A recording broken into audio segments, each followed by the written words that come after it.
Destroy my relationship with my girlfriend? I will destroy your life.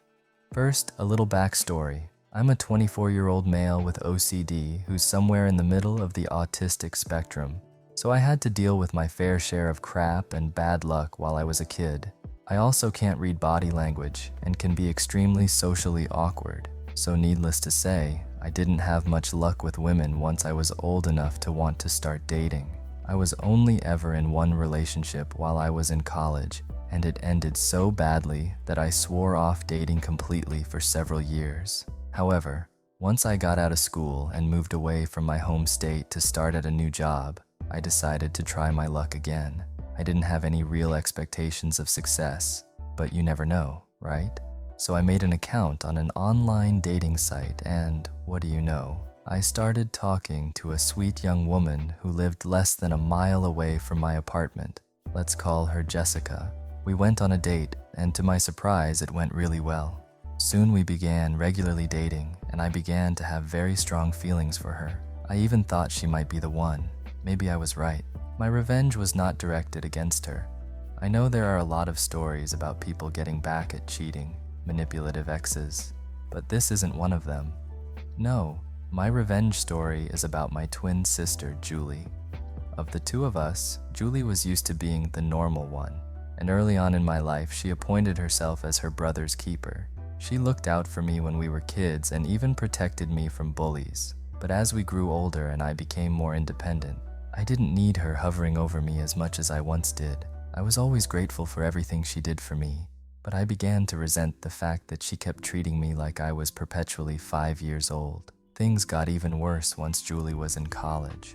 For reasons she still refuses to share with anyone, she had a nervous breakdown, nearly flunked out, and graduated with a C average. She soon got a job in Texas that paid barely more than minimum wage, working under a boss she hated. I, on the other hand, excelled in school, graduated summa cum laude, and landed a cushy job with the federal government. I never tried to rub this in her face or make her feel bad about herself. More than anyone, I could sympathize with some of the issues she was having to deal with, but Julie began to act as though my accomplishments were an affront to the natural order of the things. Growing up, I had always been the one who struggled, and she had been the one who succeeded. It had been that way for more than 20 years, but now things were different, and she couldn't stand it. I never saw us as being in competition with each other, but she did, and my dear sister always hated to lose. However, there was one competition where Julie had me beat, and that was in romance. She met and married her husband several years ago, and although I was happy for both of them, she began to rub it in my face when I returned home on vacation to visit my parents and relatives. Her jibes about my perpetual singularity really hurt, and when I confronted her and asked her to stop, she laughed and brushed me off. She became really passive-aggressive and spiteful when she thought she could get away with it, so it wasn't long before we fell out of touch. That was my mistake. Maybe if I'd tried to communicate with her more often, I'd have realized just how much her jealousy and spite had poisoned her.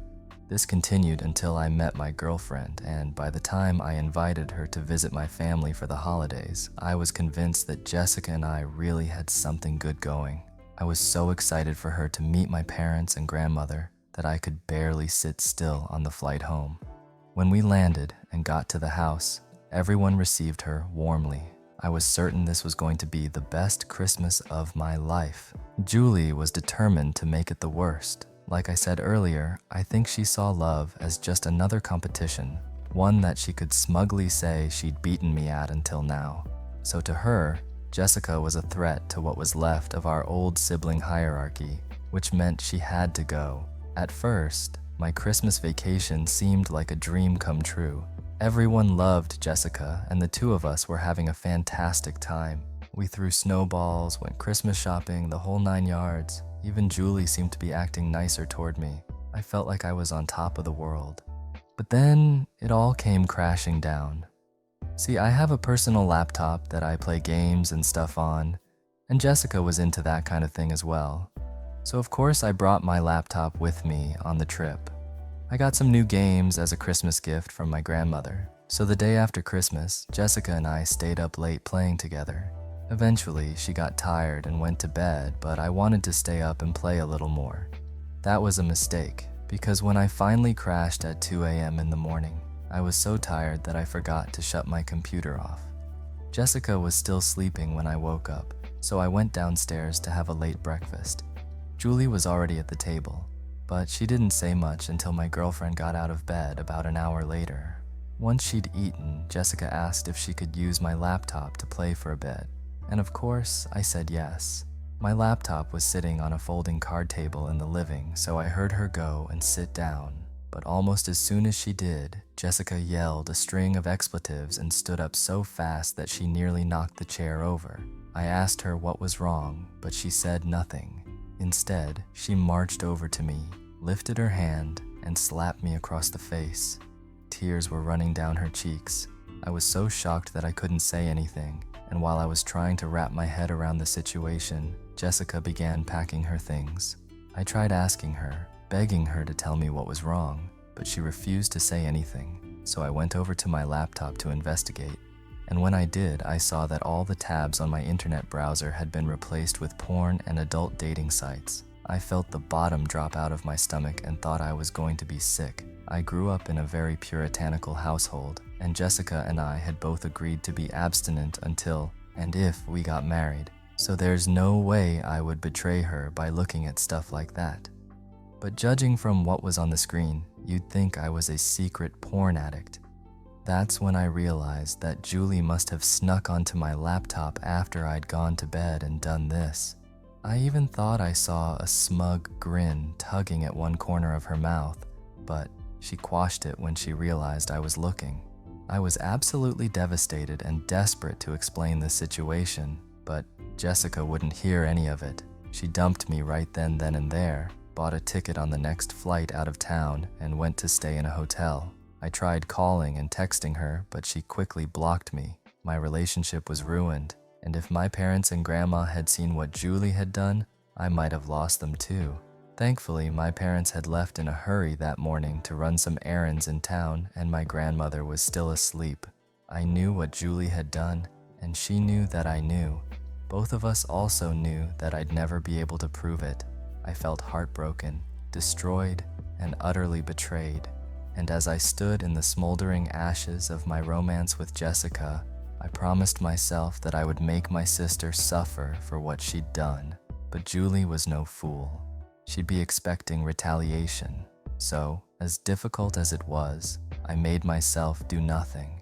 I acted as though I were utterly defeated. I played the part of a broken, miserable young man in the throes of heart decay, and all the while, I bided my time. I began to study Julie when she wasn't looking, found excuses to be close by when she was logging onto her computer and cell phone. My vacation was almost over at that point, so I wasn't able to learn more than 1 or 2 letters of her password and passcode, but it was a start. I knew that in time, Julie would let her guard down. When she did, I would be ready. For the next 1.5 years, every time I went home to visit my family, I dedicated myself to learning a few more parts of her computer and cell phone password and passcode. Julie never seemed to change either of them, and I made sure not to breathe so much as a word to anyone of what happened with Jessica. Step by step, I pieced her login information together, 1 letter or number at a time, until finally, only a day before flying back from my most recent visit home, I had everything I needed. I'd had a lot of time since Jessica left me to think about what I was going to do to Julie once I'd gotten into her phone and computer, and I didn't waste any time. That same night, when everyone else was asleep, I put on a pair of gloves, crept into Julie's room, and snagged her phone from her bedside table. Then I snuck downstairs, sat down at her laptop, and logged into both. I'll never be able to describe the dark joy I felt as I saw her whole life laid bare at my fingertips. A few experimental searches on her laptop confirmed what I'd long suspected. Julie kept all her passwords cached so she didn't have to remember them. She'd always had trouble remembering things like that, especially after her nervous breakdown, so she relied on the computer to remember everything for her. Her Amazon account, her computer games, her email, you name it. She'd click the remember password option for each and every one of them. I happily set myself to the task of destroying it all. I went full scorched earth, burning everything on her phone and laptop to cinders and salting the digital soil in my wake. Her iTunes account? Gone. Her Amazon account, with its expansive Kindle books collection? Gone. Her Steam and Origin accounts, with their libraries of all Julie's computer games? Gone. Then I turned to her social media. Julie was big into Tumblr and didn't have many friends in real life, so I sent a bunch of vile messages to all her online friends and posted a bunch of hateful, racist garbage on her page, thereby ensuring that she'd be permanently shunned by everyone in her digital social life. I then spent a few minutes deleting everything she'd ever written in Microsoft Word, including all the crappy short stories and fan fiction she'd written, cleared the recycle bin to ensure nothing could be recovered, and used her work email to send a vicious letter to Julie's boss, telling her exactly what Julie thought of her in the most colorful terms I could think of. I made sure to cover my tracks and erase all traces of having sent it, then blocked the boss's email and her number from Julie's phone. When she returned to work, she'd be in for a nasty surprise. Finally, I changed the passcodes she used to unlock her phone and laptop just to rub salt in her wounds. By the time she was able to create new ones, it would be far, far too late. The only thing I didn't screw with was her bank account. Not that there was a whole lot in it. I took a moment to survey my work, nodded, then crept back upstairs. Once I'd put Julie's phone back where I'd found it, I crawled into bed and slept like a baby. My flight left early the next morning, and although I wasn't there to personally witness the fallout, I heard about it later, and it was glorious. Julie took her phone and laptop into Best Buy and the Apple Store to be looked at, and nearly had another nervous breakdown when she was finally able to log in and saw what I had done.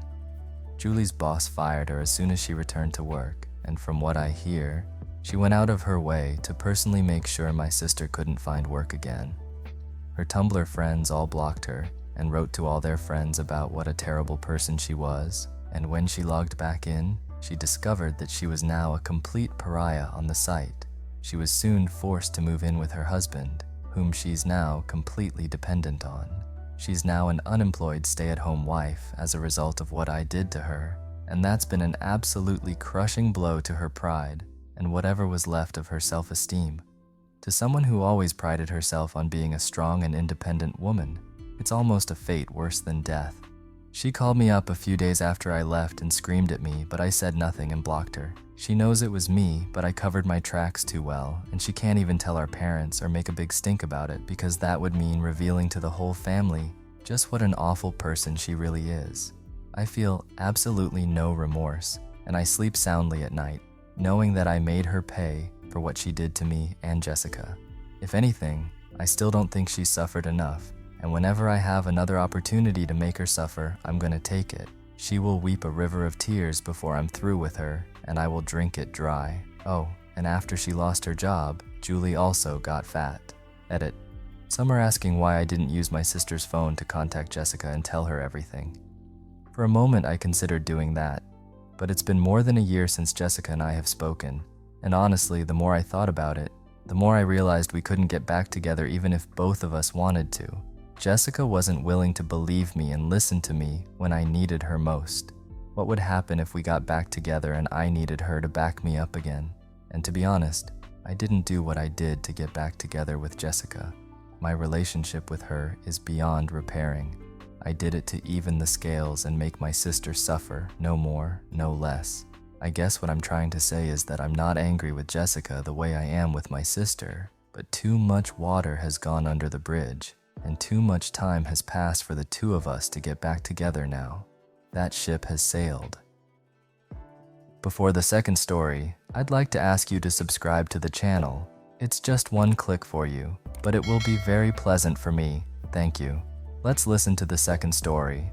48 hours into learning my wife was on the path to a full-blown affair. Needed to write this somewhere as I feel like I have nobody to talk to at the moment. Forgive me if I ramble. This October will mark 27 years of marriage. We have 2 kids.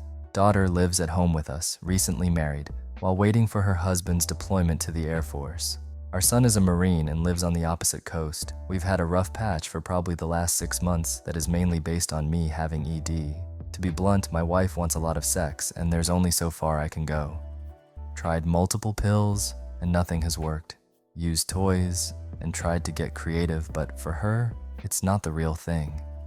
She was becoming more and more distant and actually lashing out at me saying, I didn't love her anymore or I wasn't attracted to her. I've had my own struggles dealing with ED, and I did turn her down for sex sometimes because I feel horrible about how it all goes down, knowing she is not fully satisfied. My wife is on social media quite a bit and posts a lot. Nothing crazy, but we're different that way. I like to read what my friends are up to, but don't post a lot while she is constantly posting. For a couple of months, she started posting a lot of pictures of herself, which typically get a lot of her friends telling her how beautiful she is. I noticed a guy was all over her posts, but figured, hey, some guy probably has a crush on my wife, but my wife would never engage in anything like that. So the last few months, my wife started becoming more distant while getting upset with me and suggesting I was the one not giving her enough attention. With the whole COVID thing, she's not working and I'm working full-time at home. I figured this was a case of the stress of everything going on, but made an effort to engage even more with her. I would come out of our office as much as possible during the day and come down to talk to her. She was clearly shutting me down and pushing me away at that point. We had a huge blow-up where she laid out everything she's unhappy about. I'm not giving her what she needs. She needs to feel closeness. She needs more intimacy. Longer discussion led to her saying our current sex life was a big problem and she craves so badly what no longer works in me. I feel awful but don't know what else to try. So to try and get to where things went completely sideways. 2 nights ago we're talking and her phone goes off. I was right next to her and it was a Facebook Messenger message from a guy. The same guy who was heavily engaging with her on Facebook. It pops up right in front of us. Miss you. Thinking about you. I'm like, what the hell is that? She starts by explaining that he's just a friend that she knew growing up and he reached out on Facebook. They knew each other's families, so it really is nothing. What proceeded to happen throughout the night was unwinding a series of lies where I'd learn more and more. They've been talking for months, but just reminiscing about family and childhood stories. Then it went to, she was telling him she is struggling in her marriage, but she swears that was it. I pushed for her to come clean and it went further. They were exchanging fantasies about what they'd do to each other. She was breaking down, saying she just needed sex so bad. And again, we have sex in the sense that we do as much as we can without penetration. She finally says, I have to go out. I promise I'll be back, but I know this is horrible and I need to think. I almost lost it as she was walking out and said, please don't leave me, but I bit my tongue. I figured she was going to call a friend or something. I'm talking a girlfriend here. In maybe a dick move, it hit me that what are the odds she is talking to this guy? And I went to the Verizon site and looked at her phone logs. Sure enough, it showed a number she had a 30-minute call with. Right after she left, I started doing every bit of research to find out who it was. It was getting really late and I was super concerned about why she wasn't coming back. I texted a few times, but she didn't answer. Eventually, I get a text around 2 a.m. that she's coming home. When she got home, I asked what she had done. She told me she went to see one of her girlfriends and I said, who did you call? She said she called her girlfriend. I know her friend's number because our families are friends, so I said, I know you made another call. She looked shocked and I said, just come clean. She said when she left, she called him to tell him what was happening. I pointed out that she has been continuously lying throughout the night. So at that point, So came out with all of it. So throughout the night and into the dawn, it all came out. She said they haven't had sex yet, but they were to the point they were planning, and she said it was definitely going to happen. I asked her multiple times throughout the night if it was going to stop, and she was invested in us. Every time I got a non-committal answer. She's confused. She feels lost. She told me that she wouldn't talk to him at one point, but he reached out to her the next day and they spoke for about 20 minutes. Sorry for rambling. I don't have the first clue what to do. I really have no one to talk to. It's so weird that she is looked at as a pillar of our community and I'm just the quiet, hardworking husband. If you were to be told that there was an affair going in between us, I guarantee everyone that knows us would want to know what the hell I've done. Maybe that doesn't matter, but again, it's just feeling like I can't turn anywhere. I don't even know how to wrap this up. I'm in so much pain. Like I can feel physical pain from this. My chest is hurting and I feel so sick. If you read this far, thank you. I don't know what to do. Thank you for listening. If you like this video, please give it a like and write your opinion in the comments. See you soon.